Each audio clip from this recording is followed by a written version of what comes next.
കഥയുടെ പേര് ചെമ്പകപ്പൂക്കൾ. ഞാൻ തന്നെ സ്വന്തമായി എഴുതിയ ചെറിയ ഒരു കഥ. മലർ മാസിക പതിപ്പിൽ ചെറുകഥകളും കവിതകളും എഴുതിയ കാലം. അന്ന് ഞാൻ ഇടുക്കിയിലെ ഹൈറേഞ്ചിൽ കുറച്ചു കാലം വാടകയ്ക്ക് താമസിച്ചിരുന്നു.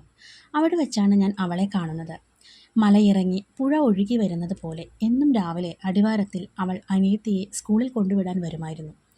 അടിവാരത്തിലെ സുന്ദരണ്ണൻ്റെ കടയിൽ നിന്നും തലയ്ക്ക് കന്നം വയ്ക്കുമ്പോൾ ഓരോ ചായ കുടിക്കാനും ഒന്ന് പുകയ്ക്കാനും വേണ്ടി ഞാൻ ചെല്ലും. തന്നെ കാണുമ്പോൾ അണ്ണൻ ഒരു സ്ട്രോങ് ടീ പാകത്തിന് മധുരവുമിട്ട് ആറ്റിയങ്ങെടുക്കും. ആ ചായ കുടിച്ചു സിഗരറ്റ് ചുണ്ടിൽ കയറി 4 വട്ടം പുകയൂതുമ്പോഴേക്കും ഉള്ളിൽ വരിവരിയായി കവിതകൾ പിറവി കൊള്ളുകയായി.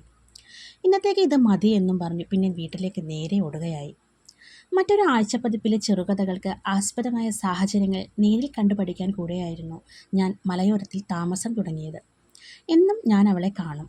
കുണുങ്ങി കുണുങ്ങി മലഞ്ചെരുവിൽ നിന്നും ഇറങ്ങി വരികയും അനിയത്തിയെ വണ്ടിയിലാക്കി പോവുകയും ചെയ്യും. കൃത്യം 4 മണിക്ക് പിന്നെയും വരും. അനിയത്തെയും കൂട്ടി തിരികെ പോവുകയും ചെയ്യും. അവളൊന്ന് നോക്കുകയോ മിണ്ടുകയോ ഒന്നും ഇതുവരെ ഉണ്ടായിട്ടില്ല.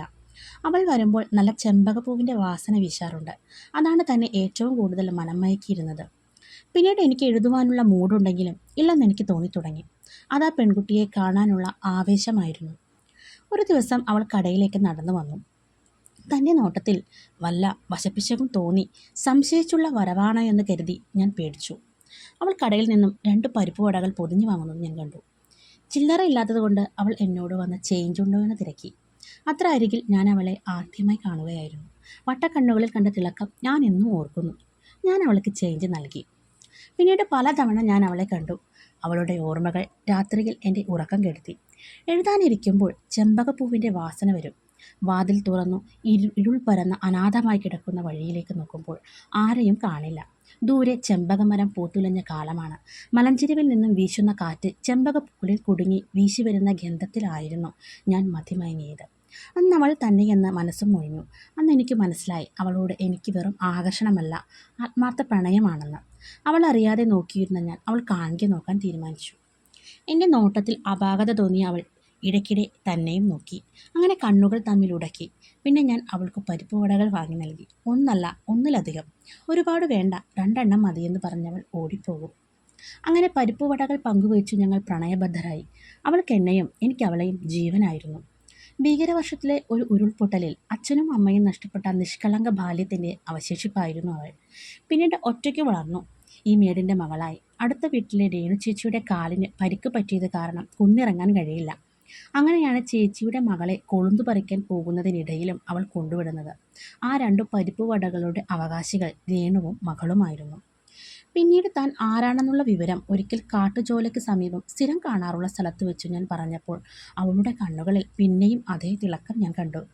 ജയശങ്കർ ദാസ് എന്ന തൂലികാ നാമത്തിൽ എഴുതുന്ന തൻ്റെ കഥകളും കവിതകളും അവൾ വായിച്ചിരുന്നു. അന്നു മുതൽ അവൾക്ക് പ്രണയം മാത്രമല്ല ആരാധനയും ബഹുമാനവും ഒക്കെ ഏറി വന്നു. അവൾ ഒരുപാട് സംസാരിക്കാൻ തുടങ്ങി. തൻ്റെ കവിതകൾ, കഥകൾ, അങ്ങനെ എല്ലാം ഞാനും അവളോട് ചേർന്നലിയാൻ തുടങ്ങി. മലയോരങ്ങളും താഴ്വാരങ്ങളും ചെമ്പകച്ചോടും കാട്ടുപൂഞ്ചോലയും ഞങ്ങളുടെ പ്രണയ സല്ലാപ ഇടങ്ങളായി. ക്രമേണ അവളിലുണ്ടായ ആരാധനയും ബഹുമാനവും കടന്നു അവൾ എന്നോട് അമിത സ്വാതന്ത്ര്യം കാണിച്ചു തുടങ്ങി.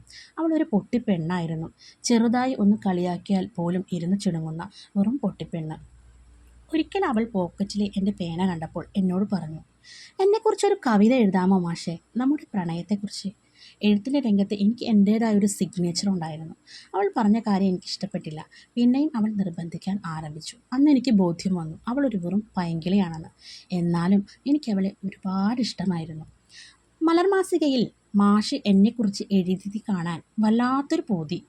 അത് വായിച്ചു കഴിഞ്ഞു. ഇത് ഞാനാണല്ലോ, നമ്മുടെ പ്രണയമല്ല എന്നറിയുമ്പോൾ മനസ്സിന് വല്ലാത്തൊരു ആനന്ദം തോന്നും മാഷേ. അവൾ നിരന്തരം കൊച്ചുകുട്ടികളെ പോലെ അങ്ങനെ പറഞ്ഞുകൊണ്ടിരുന്നു. ഞാനത് വകവച്ചില്ല. പകരം വെറുതെ കുത്തി നോക്കും. അതെല്ലാം എൻ്റെ സ്നേഹം കൊണ്ടായിരുന്നു. അന്ന് മഴ മൂത്തപ്പോൾ കൊളുന്തുനുള്ളൽ നിർത്തി മടങ്ങിയ അവൾ മലവെള്ളപ്പാച്ചിലിൻ്റെ കുത്തൊഴുക്കിൽ പൂഞ്ചോലയിലെ ആഴങ്ങളിൽ മറഞ്ഞത് ഇന്നും അതേപടി നിൽക്കുന്നു. ഭയങ്കരമായൊരു കുറ്റബോധം എന്നെ തീണ്ടി നിന്നു. അവളുടെ ആ ആഗ്രഹം തനിക്ക് സാധിപ്പിക്കാൻ ആകുമായിരുന്നു. തൻ്റെ എഴുത്തിൽ ആരും കൈവയ്ക്കുന്നത് ഇഷ്ടമല്ലായിരുന്നു. അതെൻ്റെ ലോകം, എൻ്റെ സ്വാതന്ത്ര്യം. പക്ഷെ അവൾ ആഴങ്ങളിൽ പൊലിഞ്ഞത്. എനിക്ക് ആ ചോലക്കരികിൽ നിന്നപ്പോൾ കണ്ണീർ ഒഴുകി വന്നു. അന്ന് ഞാൻ എഴുതി അവൾക്കായി മാത്രം. അവളത് കണ്ടു കാണും. ആഴങ്ങളിൽ മറഞ്ഞിരുന്നു കൊണ്ട്. പക്ഷെ എഴുതിയത് ഞാൻ കണ്ടില്ല. ഞാൻ ആ തെളിഞ്ഞ വെള്ളത്തിൽ എഴുതിയ വരികൾ അവൾക്ക് മാത്രം എഴുതപ്പെട്ടവയായിരുന്നു. അതവൾ അഗാധതയിൽ ഇരുന്ന് കണ്ടു കാണും. അപ്പോഴും എൻ്റെ പോക്കറ്റിലെ പേനയെടുക്കാൻ എൻ്റെ സ്വാർത്ഥത അനുവദിച്ചില്ല. അത് എഴുതി നിർത്തുമ്പോൾ അയാളുടെ നരച്ച താടിരോപങ്ങളിലൂടെ കണ്ണീർ ഇറ്റു വീണു. പേപ്പറിൽ എഴുതി തൻ്റെ അനുഭവങ്ങൾ എഴുതുമ്പോൾ പ്രായം വളർത്തിയ ചുളിവുകൾ നിറഞ്ഞ കൈകളിൽ വിറയൽ അല്പം കൂടുതലായിരുന്നു. ആകെ മുഴുവൻ ഒരു വട്ടം കൂടി നോക്കിയിട്ട് അയാൾ ആ കടലാസ് നെടുകെ കീറിക്കളഞ്ഞു. പിന്നെയും അയാൾ ആ കടലാസ് നെടുകയും കുറുകയും കീറി. പുറത്തുനിന്നും വീശി വന്ന കാറ്റിൽ കടലാസ് പൂക്കൾ ചെമ്പകപ്പൂവിൻ്റെ ഇതളുകൾ പോലെ പറന്നു. അവിടെ ചെമ്പകപ്പൂവിൻ്റെ ഗന്ധവും പരന്നിരുന്നു.